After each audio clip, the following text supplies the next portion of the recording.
सांगली जिल्ह्यात रात्रभर मुसळधार पाऊस सुरू दिसतोय। ठिकठिकाणी पाणी शिरण्यास सुद्धा सुरुवात झाली आहे। पुराचा धोका सुद्धा त्यामुळे निर्माण झालेला आहे। कृष्णा आणि वारणा नद्यांची पाणी पातळी सध्या 36 फुटांवर येऊन पोहोचली आहे।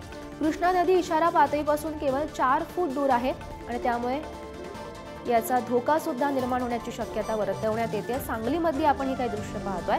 रात्रीपासून हा मुसळधार पाऊस सुरू असल्याचं पाहायला मिळतंय। तर या संदर्भात अधिकची माहिती देत आहेत आमचे प्रतिनिधी स्वप्नील पाटील सध्या आपल्यासोबत आहेत। स्वप्नील, आपण पाहतोय रात्रीपासूनच खरं तर सांगलीमध्ये मुसळधार पाऊस सुरू दिसतोय। सध्याची तिथली काय परिस्थिती आहे, कारण ठिकठिकाणी पाणी शिरण्यास सुद्धा सुरुवात झाली आहे?